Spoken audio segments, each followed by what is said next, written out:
From Tally to Cali, It's time to wake up. Wake up! Wake up! Warchant.com is your ultimate Seminole sports source. And this is Wake Up Warchant, presented by Corner Pocket Bar and Grill. One more corner pocket. Now here's Warchant.com's Aslan Hajavandi. And Corey Clark.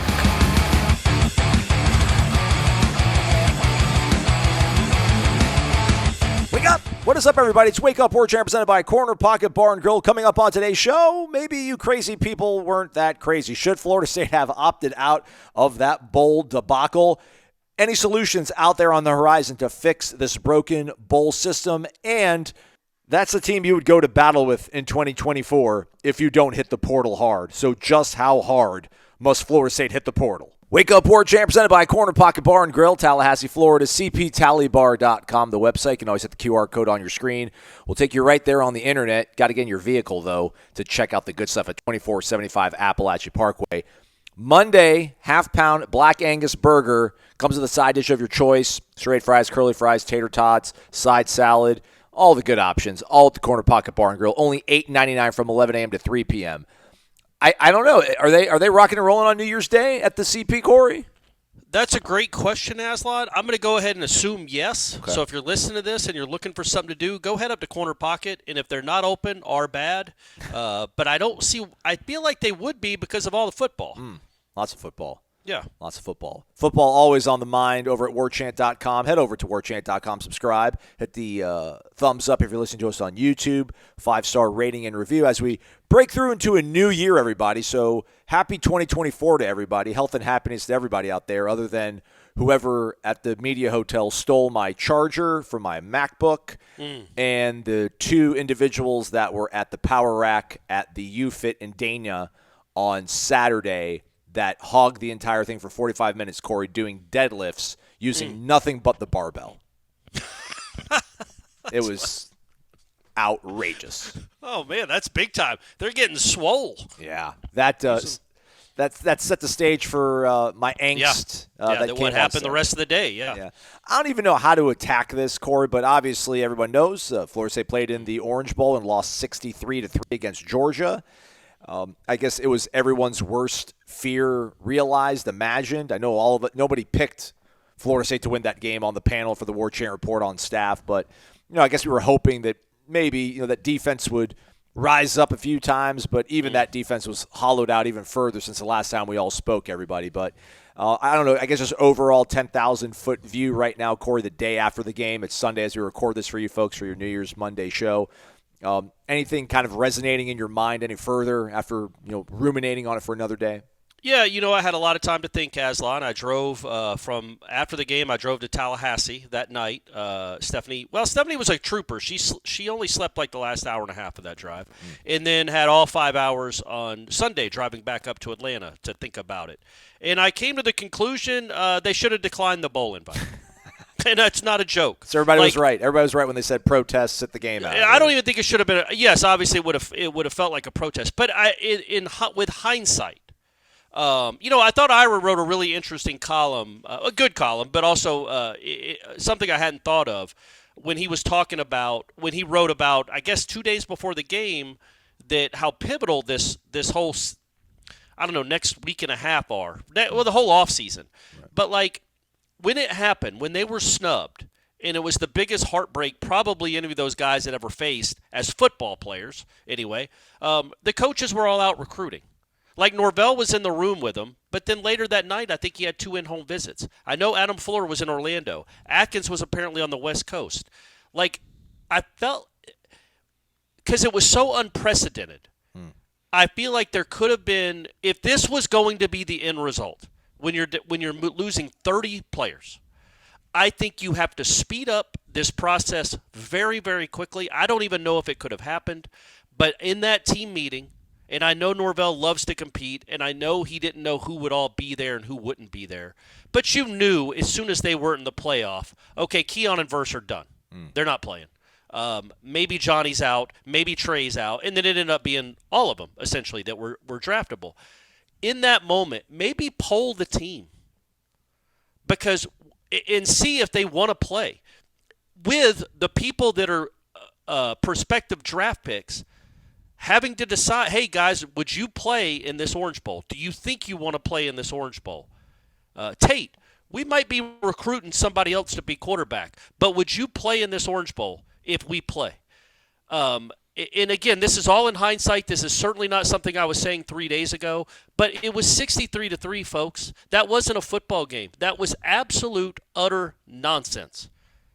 It didn't belong on TV. I feel really bad, and I'm not being I don't know. I'm not being patronizing at all. I feel bad for the people that went down there to watch that. Georgia fans too, really. I mean, yay, you got to celebrate your team. Other than the Georgia fans that started doing the mock war chant, I don't feel bad for those people. Well, right, yeah. I mean, come on, guys, give me a flipping break. But like I told you, they're also probably Braves fans, so they're good. But that was actually a cool part is when they started doing the mock war chant.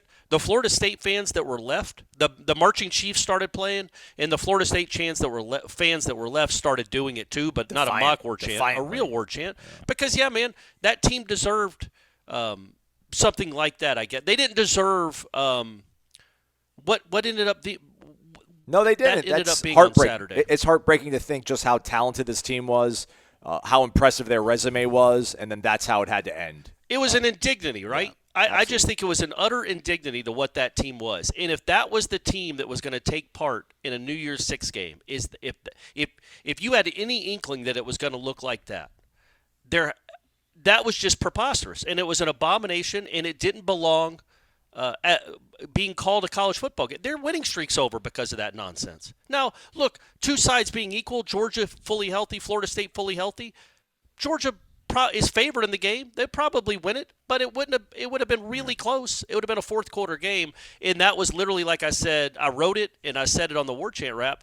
That was the varsity playing the JV. That was like, let's keep it Tallahassee. That's like Leon High's junior varsity going and playing Lincoln's varsity. That's what that was, and nothing more. But why even go through that? Like if that was because what was gained, man?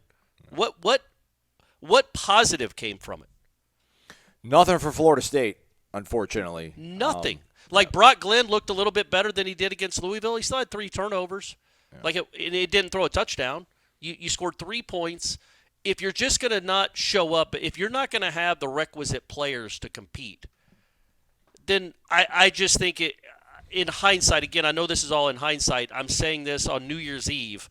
I was not saying this on December 5th, although I kind of thought it a little bit.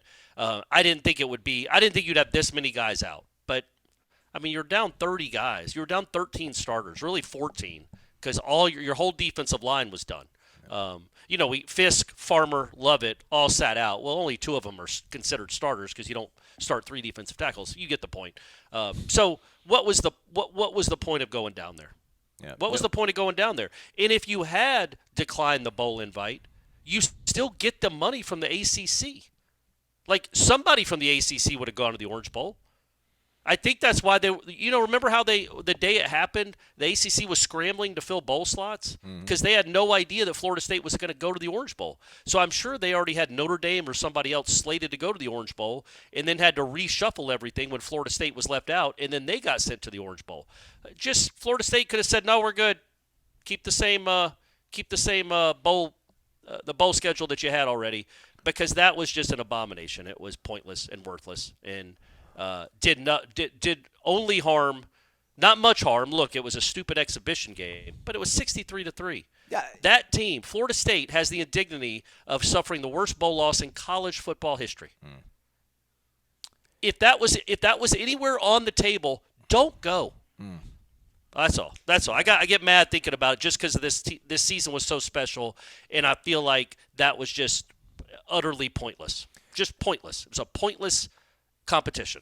I mean, I will say this. I don't want to, dive too far into the armchair quarterback and the decision to play in the game or not. But I think no matter how dark this seems, and this offseason is going to be pretty rough until we start seeing some portal guys jump in the ship, and then we start believing that you've replaced the talented guys you've lost with new blood, if you will. But man, if they would have opted out of that, like the tag of being a quitter would have stuck around this program a lot longer than the stink of 63-3. Now, I guess that's going to stay in the record books forever until next bowl season when Georgia pounds on somebody if they don't make it into the playoff. But I think it was a really bad day of PR. I think all the sort of sympathy that you might have had, like it was just so overwhelmingly bad that I think more so than it being, man, Florida State really got screwed. Had you gone out there and maybe competed and lost, 31-14, you would have seen some flashes. I think a lot of it nationally, unfortunately, became, well, this is why they didn't belong in the bowl game. Because when you talk about fully healthy, still an underdog against Georgia, man, I think about like Jordan Travis. When I think about this team at its whole, I don't think about what happened after that North Alabama game. I think even with Jordan, it would have still been like an uphill battle, obviously, but just an indignity, as you said. And I just think that, unfortunately, too many people are using this now as, see, we want to avoid this sort of stuff. And it's like, how can you? And I don't know if it's being disingenuous, Corey. I really don't think it is. Because I don't think they realize just how good this Florida State team is. I think it's just like a lazy, easy, convenient kind of. Well, call it what you want. It's factually incorrect. It is. Maybe it's not disingenuous because that implies they have some ingenuity. I guess the people that think like that. Look, it was people that say that this proved anything. That's the whole point. It didn't prove. It was utterly pointless. It didn't prove anything for Georgia either. That was not the Florida State team that even played against Florida. Again, they were down 13 starters from the Florida game, including 2 quarterbacks. Well, one, I guess Jordan didn't count because he was already out. So you're down to your third-string quarterback, down 12 other starters, and you're playing, the University of Georgia. That was pretty darn whole. Yeah, right. They had 3 guys opt out. And so it just, again, man, I know I'm being reactionary because of what just happened, but when you looked at that roster, Aslan, when you looked at that defense run onto the field, and the offense, quite frankly, there's no scenario when you look at what Georgia was putting out on that field in the starting 22 and what Florida State put out on that starting 22, that it was going to be remotely competitive. Well, could have been 50-10. Yeah. Could have been 44-6, but you were not going to be in that game. You couldn't. Brock Glenn against a fully loaded Georgia defense, with none of his starting wide receivers and no starting running backs, good luck. And your tight end. Like Florida State at full strength with Brock Glenn at quarterback, with all the other weapons, they can move the ball and score. Not enough to beat Georgia, but they could have moved the ball and scored some and kept the clock running maybe. But without that, man, it was just it played out kind of how I was hoping it wouldn't, but expected it would. And so the reality is the real talking point here is, again, the reason I bring up in hindsight just having declined, because if you decline, sure, man, I guess you could say people would say you quit. Well, half your team did anyway. And I'm not calling them quitters. Please understand that, guys. I'm just saying they gave up the rest of the season. I understand it. We've talked about it. I thought I made a good point today in my column, Aslan, that's on the website right now. People give all these players grief for opting out. Mike Norvell didn't coach in the Cotton Bowl, did he? Right. All right. Just pointing that out, gang. And he has a longer shelf life and a longer earning potential than a lot of these football players that are going to try to that need to be healthy to go try to get drafted and get paid. Mike Norvell led Memphis to the best season in program history. Led them to a Cotton Bowl, their first New Year's Six Bowl ever. And he wasn't there to coach it because he was chasing something else. Don't begrudge him. I'm glad he's here, clearly. But let's keep that in mind when we criticize players for doing the same thing coaches have been doing forever. He opted out of the Cotton Bowl. Well, he had 12 starters opt out of the Orange Bowl. That's how life shook out this year for Florida State. I don't think it will always be like that as he continues to build this program up. But this year was a perfect storm. Plus, you think about the guys that opted out. They were all kind of not hurt, but they had been, banged up. Almost all of them, except Verse, right? Yeah. Like we said, Fabian Lovett didn't practice much all year. Tatum Bethune had really been struggling with a knee. We knew that in the ACC championship game. Braden Fisk had been struggling with an injury. Keon Coleman hadn't practiced in 6 weeks. Johnny Wilson had 2 concussions. Trey Benson had some stuff going on, as you saw in that last run against Florida when he put the game away with the touchdown run. Like all those dudes, Akeem didn't practice much. So it wasn't like fully healthy guys that are going to be 5th-round picks saying, nah, I'm good. All those guys had been kind of banged up all year, and they would have fought like hell to get ready and to be healthy for a playoff game today, as you're listening to this. I feel like they all would have played. They all would have been on the field. They would have fought through it. But this wasn't worth fighting for them. And that's how it ended up shaking out. Yeah, 63-3. The tricky thing was, I saw so much of it on the message boards and on the internet that it started kind of seeping into my consciousness. But like I started kind of feeling some resentment for a lot of the opt-outs. I mean, there's like Keon and Jared. I get it. If you're a slam dunk first round pick, I get it, man. But unless like you got a grade back from the NFL draft advisor that was like second, third round, I don't get why fifth round guy sits out this opportunity. And now I guess you could have looked much worse. But I don't think it's going to affect Kalen DeLoach. But like once Darius Washington went down in that game, I forgot somebody else got banged up, and I'm Robert just like, Scott. Yeah, I'm like, imagine if that was Renardo Green. Like imagine if Renardo Green, tears his, blows his hamstring out or something. In a game that might have been mildly more competitive had he and Jarian and a couple of those other guys have played. Like, I'd have felt pretty lousy about it. So it's like a really tricky balance of, weighing your resentment for them, at a certain degree being selfish, but also being kind of logical, as you point out in your column. Well, not only that, but also angry at everything. Like, again, there's all that played into it. This was not the Georgia team, as Ira was pointing out on the Warchant rap. Georgia lost their chance to play in the game because they lost the football game on the field. So they had their chance to be in the playoff. In fact, if they had won that game, Georgia and Florida State would have been playing in New Orleans today. But they didn't. They choked and lost it. So, but they wanted to finish because they are Georgia, man. It's a great program. He recruits really good football players. They do buy into his culture, but also they weren't heartbroken. They had a bad taste in their mouth, but because of the way they had played. And they wanted to go show, I think, this is my thought, they wanted to go show the country how good they really were. And that they really were a great team and they just had a bad day. They had a bad taste in their mouth from something that happened on the football field to them or with them. They did it. They're the ones that lost. Florida State had a bad taste in their mouth because of something that was done to them.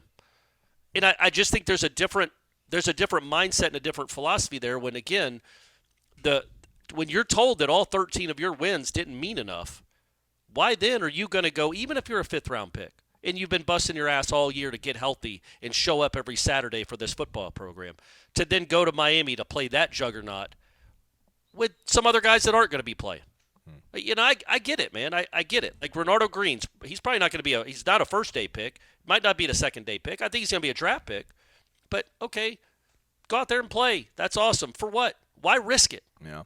This sport kind of spat all over you, or throw the H in there if you want.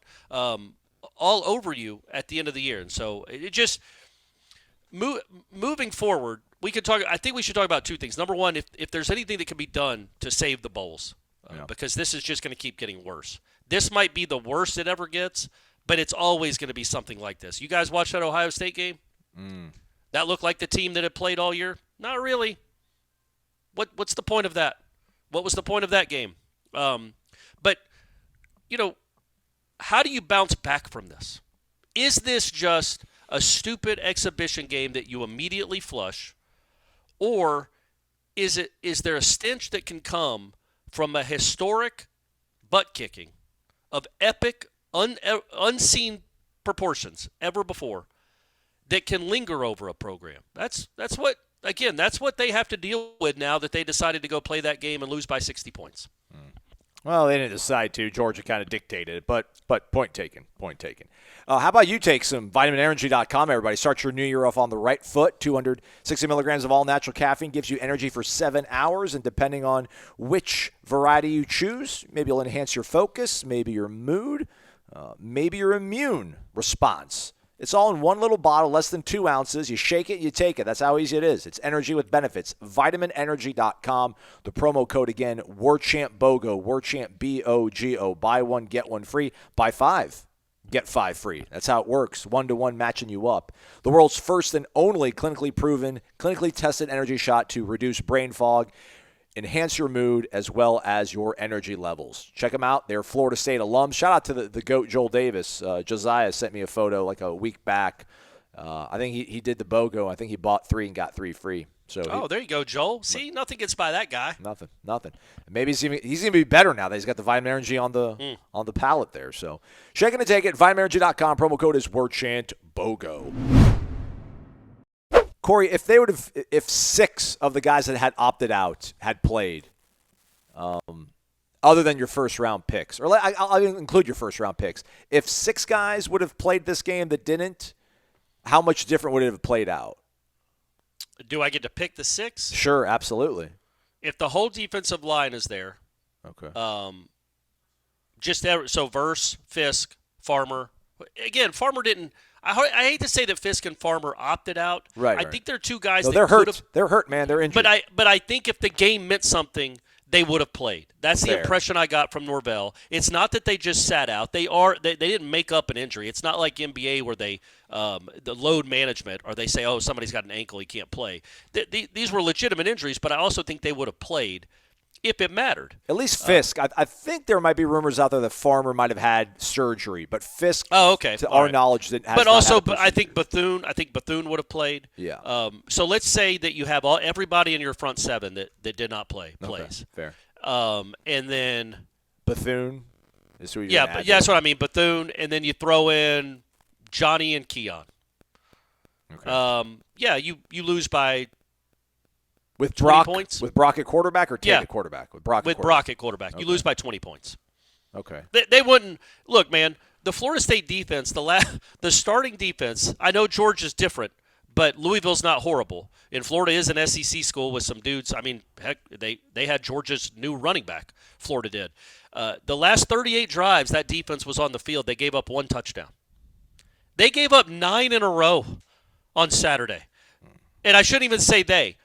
The people wearing the Florida State uniform gave up 9 in a row. That was not going to happen. If the Florida State defense was intact, Georgia would probably have scored in the neighborhood of 28-30, just because I think they still would have gotten some short fields, and Florida State would have kept having to punt or give it back to them because it wasn't going to work out all that well, even with Keon and Johnny. But, yeah, I would say you lose by 20. Okay. I know you want to talk about solutions. We'll get to that in a second here. One other thing I wanted to kind of ask you, and I don't think the hot takes out there that came from all kind of corners of Southeastern football Twitter regarding culture. I mean, those felt, again, I don't know if those were disingenuous either. I don't think they really have tried to put themselves in the shoes of what it would feel like to be Florida State, go 13-0. Right. Or kind of know the history of the program the last couple of years and what all these guys did do and sacrifice to be on the 2023 team. Right, but what concerns me is like everybody outside is saying one thing and then everybody inside the bubble says another. So I don't like to just simply say that they don't get it, they're not close enough to it. But sometimes you maybe need some distance from things. But a lot of those guys on the Georgia team, again, they have never been through that kind of emotional letdown that Florida State was. But decided to play the game.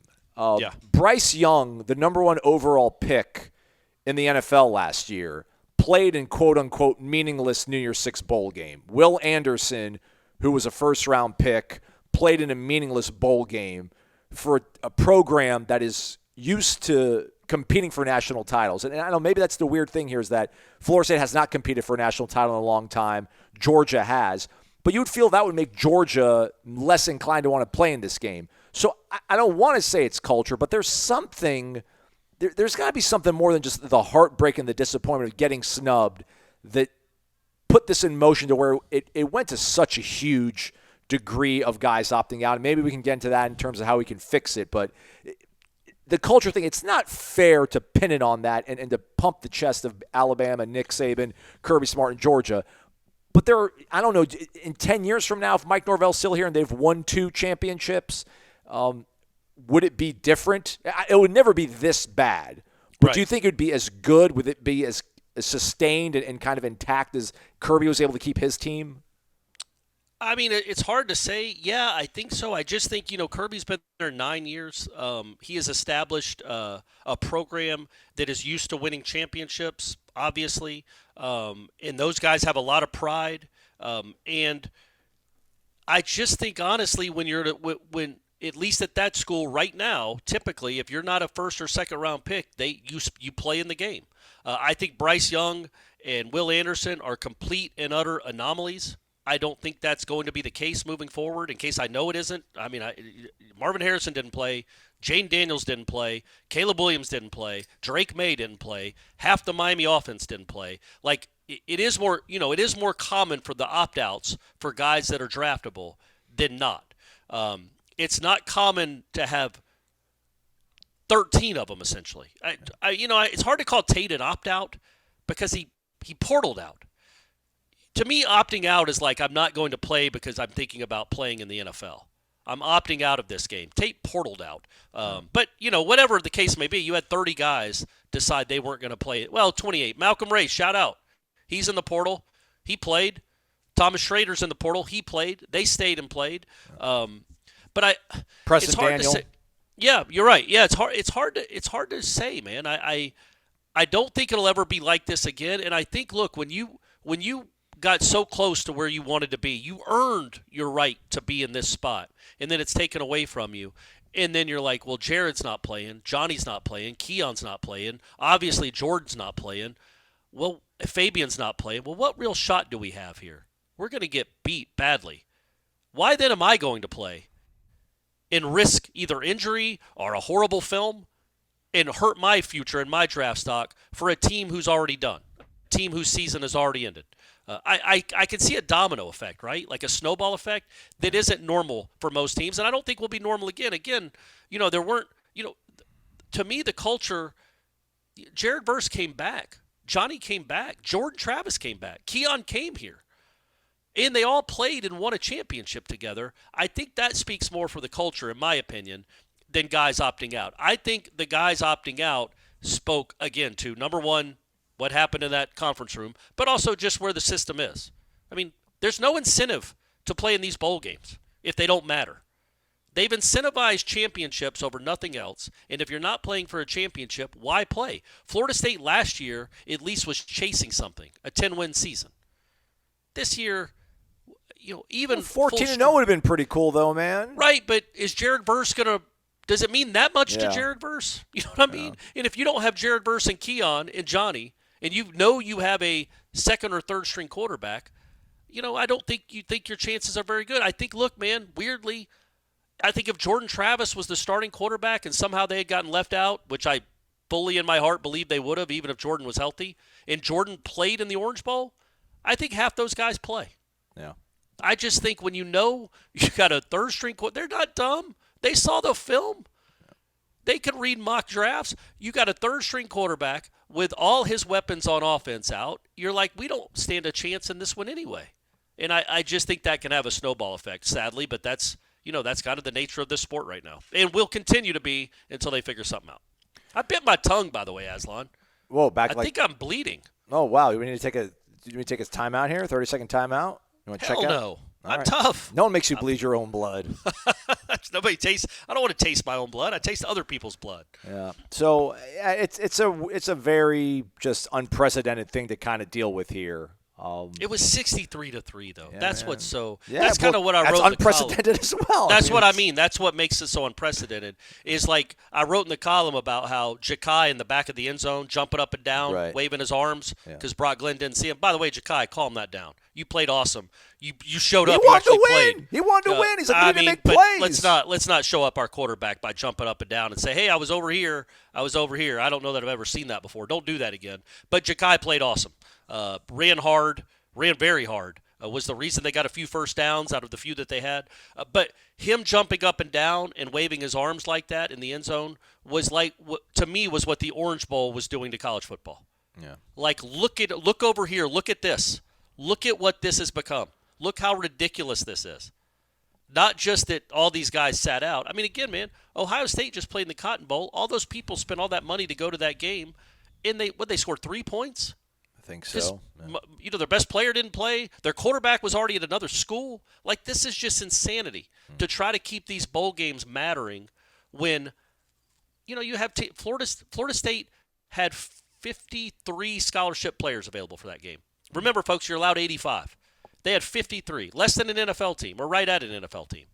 And of those 53, You had a Cryer. You had a Burrell. You had a Nicholson. You had Quindarius Jones. You had Conrad Hussey. You had Ashlyn Barker. Guys that might be good someday, but have not ever played.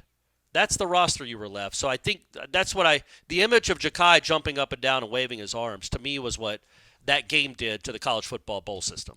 Like, you've got to address this now. Look at this now and figure out some way to make this not a complete and utter embarrassment, which is what the bowl season has become, in my opinion. It would help if Saban wasn't so mealy-mouthed with his statement earlier last week, where basically he was pointing out, hey, this is an issue.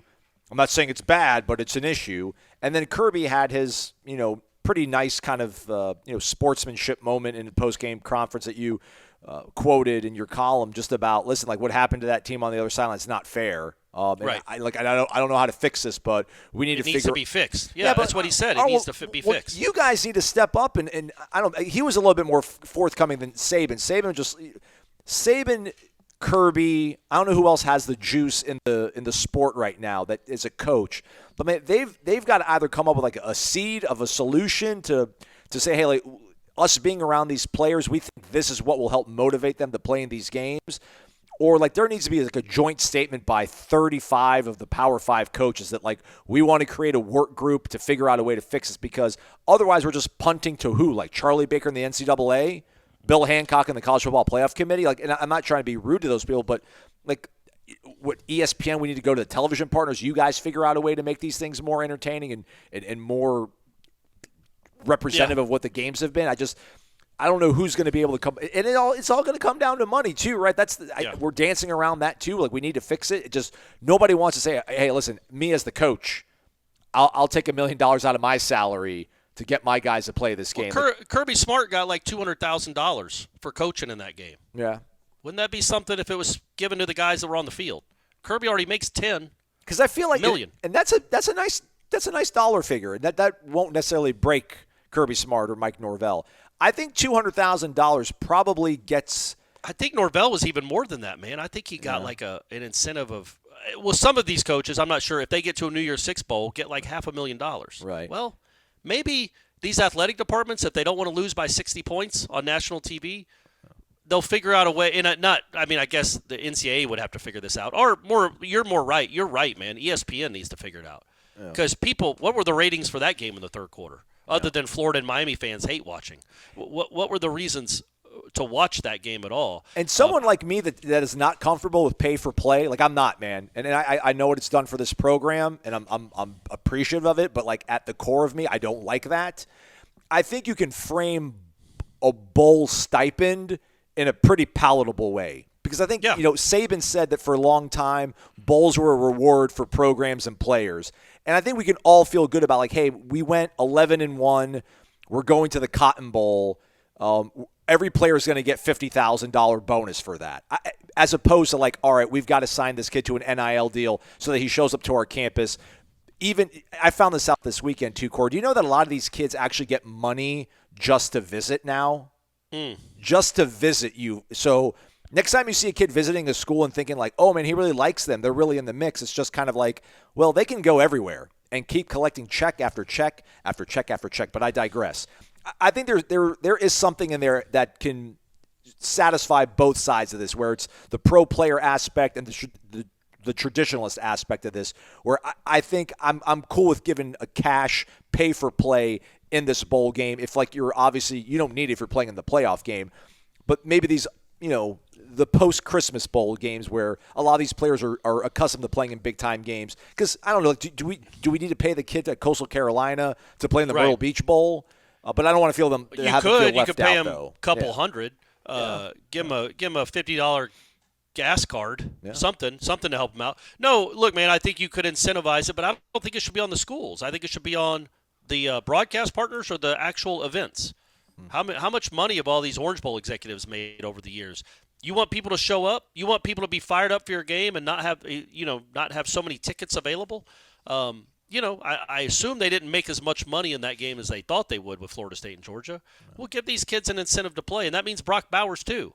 Like, there's a lot of people that I would have loved to see Brock Bowers, maybe not in that game, but I would have loved to see Brock Bowers play in person. That would be cool to say that I saw that.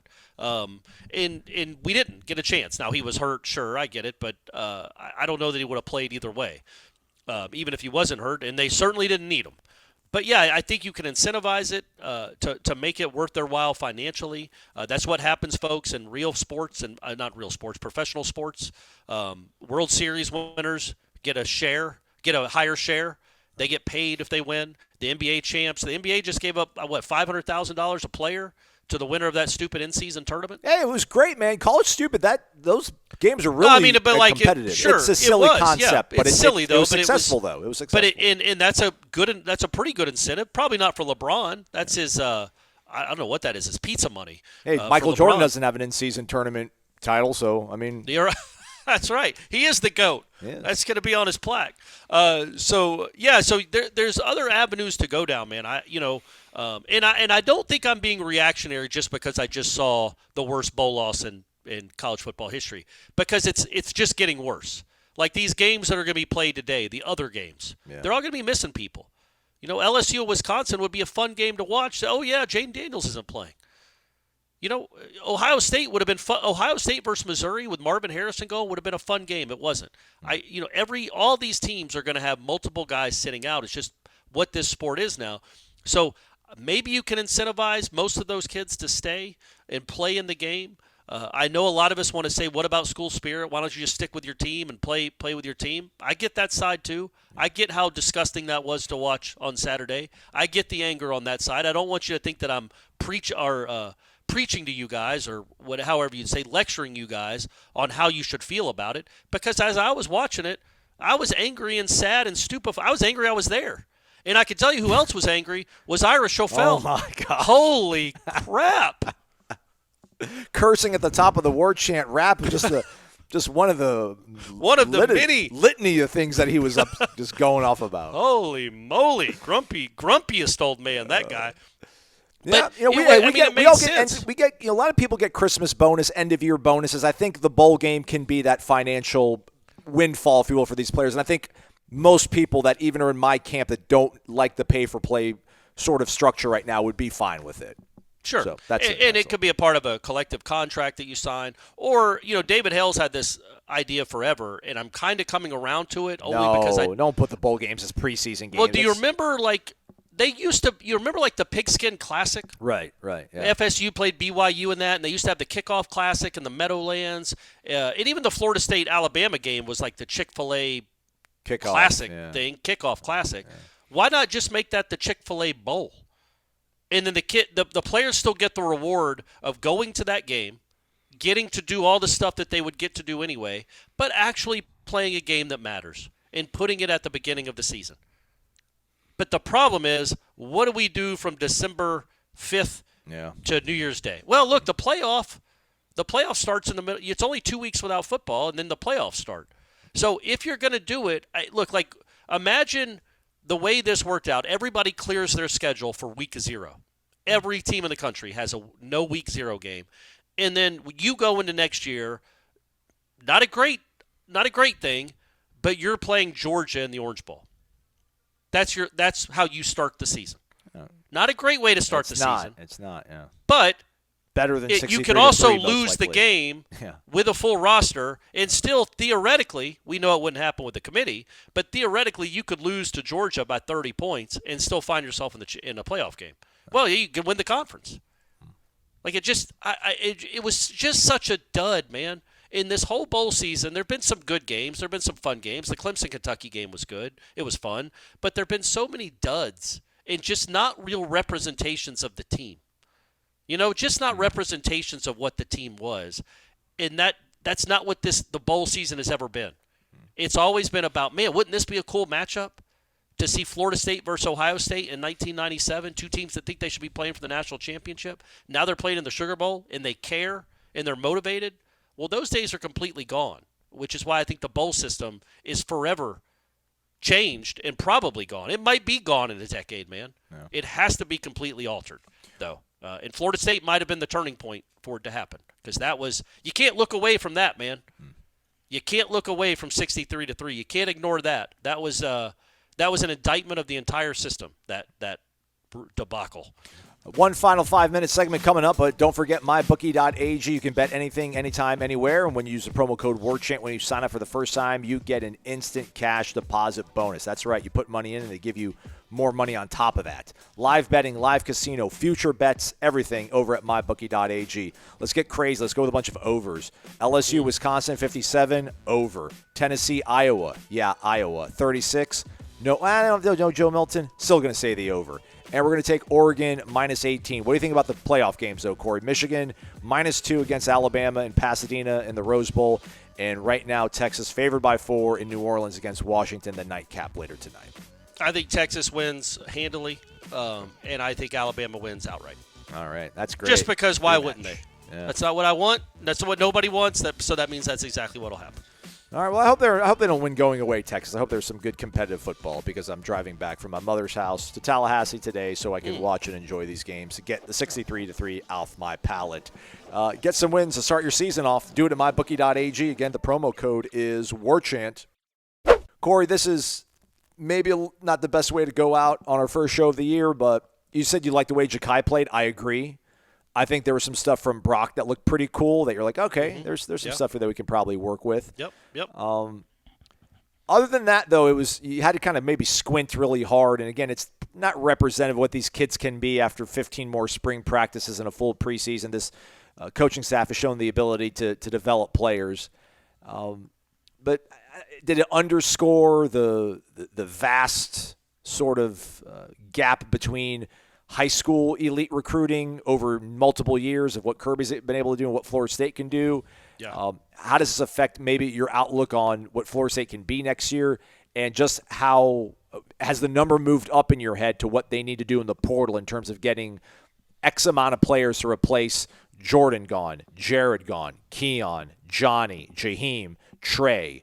I mean, those are excellent, fantastic college football players, and it's a tough ask to replace them, but if you don't, you're going to look like an 8-4, 9-3 football team, which isn't the end of the world. But maybe. I mean, you can't look at what you saw on Saturday, and I know it was very, very extenuating circumstances, guys thrown into the fire, but you can't look at what you saw on the field Saturday and think that's an 8-win team.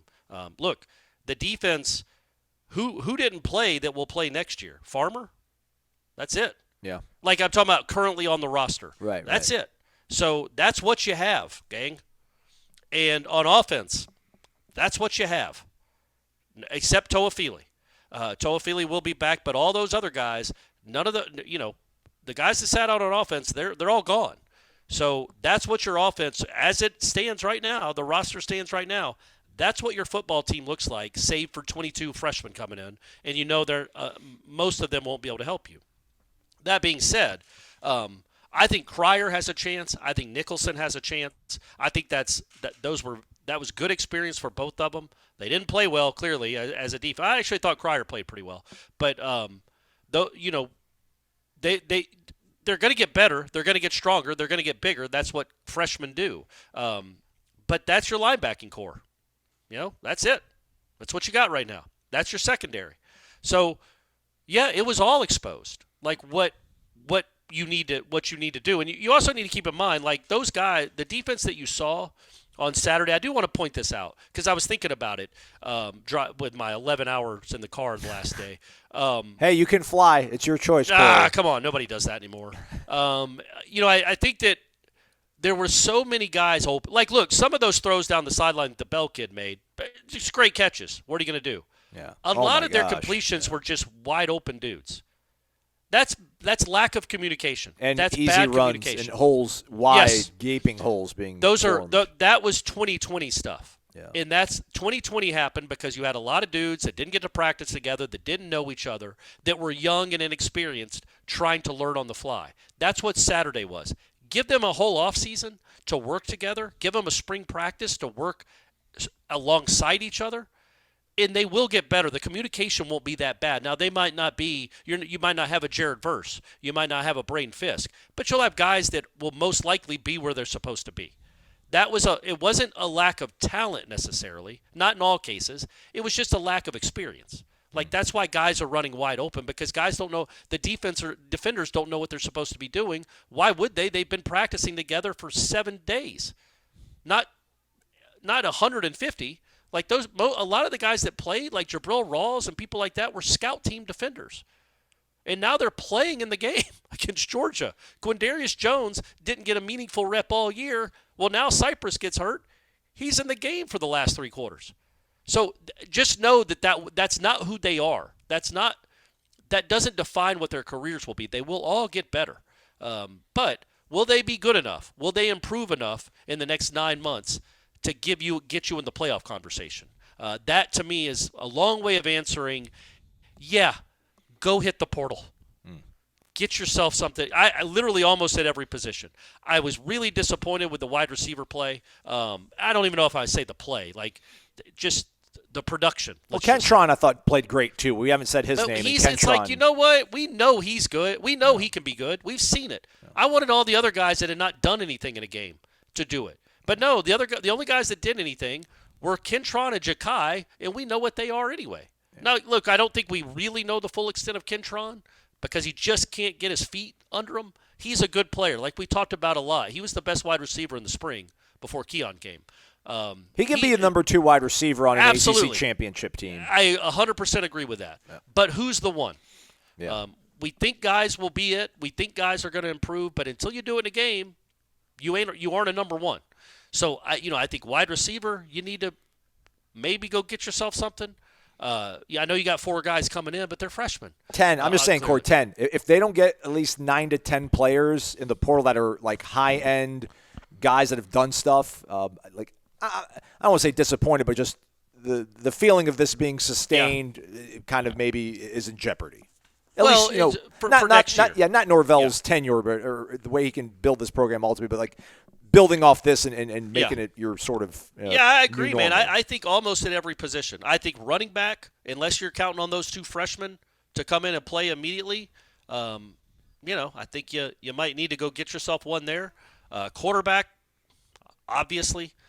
Defensive lineman, you got Marvin. I think you need 1 or 2 more at least. I guess that kid from Purdue, Jeff Cameron, said he watched his film and said he's an absolute dog. Yeah, that'd be nice, man. That changes your defense. Led the Big Ten in sacks like a real player. He's really good. If you can go land him, but so I guess the silver lining to 63-3, Aslan, is twofold. Number 1, it tells the coaching staff and the powers that be that maybe pull some strings. Roster needs some help.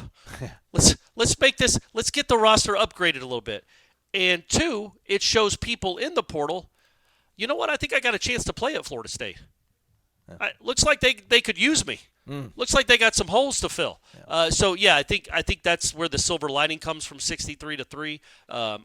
Look, man. I'm not down on the kids that opted out. I'm certainly not down on the season. It was just such a depressing. There's no unjust. But there's no way, and maybe this is where Ira's angst came from. There's no way this magical season that we got to got to talk about, write about, and live, and document that should have ended like that. Absolutely. With Georgia fans mocking the war chant as you give up 9 straight touchdowns. That's not what this team deserved. Clearly, that's not what this program is anymore. And it was just depressing to watch it up close. Just like I'm sure many people that were there would say the same thing. That was not Florida State. That was not a competitive football game. In hindsight, I don't know why they were there. Why send your JV to go play the varsity? It didn't accomplish anything. Even if Hakeem would have had a 71-yard touchdown, it's like, well, there's something to build on. Other than Brock Glenn making a couple of nice throws, I don't know that there was anything to build on off that game. So that's all. No, we're done. We're done, buddy. Moving forward into a new year, everybody. That's right. We're done. We're not going to talk about the Orange Bowl ever again, Aslan. Ever again. Stay connected to warchant.com. Coverage of the portal, obviously going down. Matt Lassere, Michael Langston, Matt Lassere, keeping you updated. Hit the thumbs up. Head to also, warchant.com. it is. We should let people know it is officially basketball season now. If you want to get really depressed. Okay. I was going to say 236 days until the Georgia Tech game in Ireland, and we're just going to probably take 235 days off until then, but we're not going to. Oh, yeah, so don't say that. Don't say that. No show for you folks tomorrow. That's right. Sorry, gang. We're watching football. Whatever it is, the playoff games will have rosters. Everything else is just up for grabs. But everything you need over for Florida State is going to be at warchant.com, the ultimate Seminole sports source. Hit the thumbs up on the way out if you folks don't mind. Hope you folks had a great New Year's Day. Health and happiness to everybody, but again, except those miscreants I dealt with down in Broward County. For Put Corey, some weight on the bar, gang. Unbelievable. Come on. He's Corey Clark. I'm Aslan Hudjavani. Thank you for listening to Wake Up Warchant, presented by the Corner Pocket Bar and Grill.